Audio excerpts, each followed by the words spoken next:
We're getting ready to remodel a kitchen in the next couple of weeks, so we thought it might be kind of interesting to see how a pro would set up his own restaurant kitchen.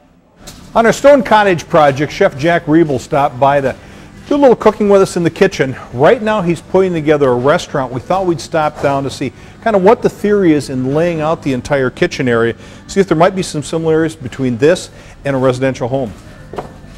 Jack, how's it going? It's going well, Bill. How are you doing? Good, good. Good. So let's start by talking about what is kind of your whole idea in laying out a kitchen like this. Well, the whole idea in laying out a kitchen, not unlike what you do in a home, is to facilitate it in a way that makes it efficient and easy to use. Okay. And commercially, it's pretty much the same idea, although space becomes an issue, as you know.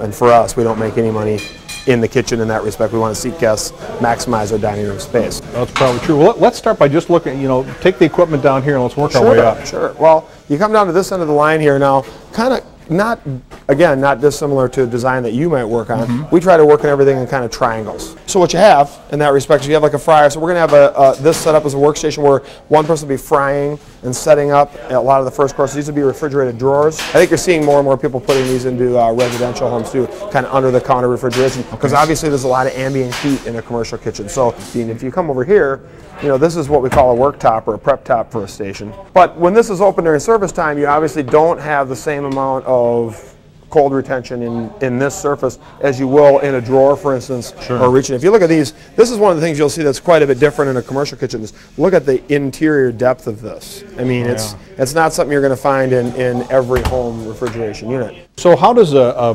cooktop like this qualify for like first course stuff? You wouldn't use that for like the main course? No, because this isn't quite as many BTUs. It's about 15,000 like we talked about earlier. The other thing is that you always get a lot more heat and production out of a unit that actually has a range. So it'd be a cooktop and a stove. And in this instance, what we did, which is kind of fun and what I like, is again we have refrigerated drawers. So down here we can do a myriad of arrangements of pans. And so in here, what I envision here is proteins.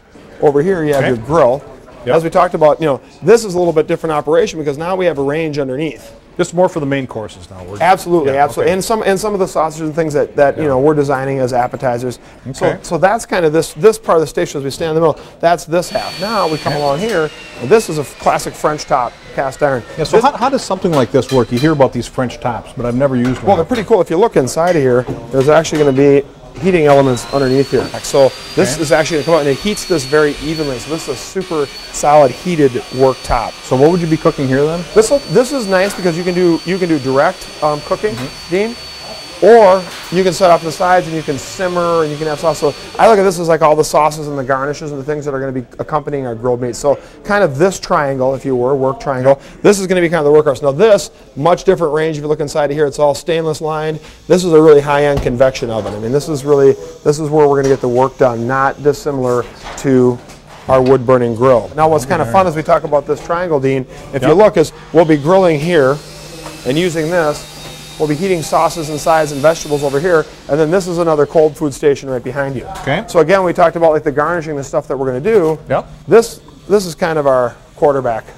So he'll be calling all the shots to this guy, and then turning around, getting this done, and then talking down to those guys to kind of bring it all together. So this is kind of your chief chef right here. Kind of, yeah. You'll probably spend some time sitting. Yeah, or right on the other side. It just depends. And I do like to cook. A lot of chefs expedite. I like to be back here where the action happens. The recurring theme here, what you see is we come down each work triangles. Again, we come back here and we refrigerate our proteins. This is what's known as a fish file. So the grill guy is going to be doing primarily all of our grilled meats, grilled fish, everything that gets stored right here. So he has his own workstation now too. So now you're looking at 1, 2, 3, 4, 5 people on a busy night, probably 4 when it's not.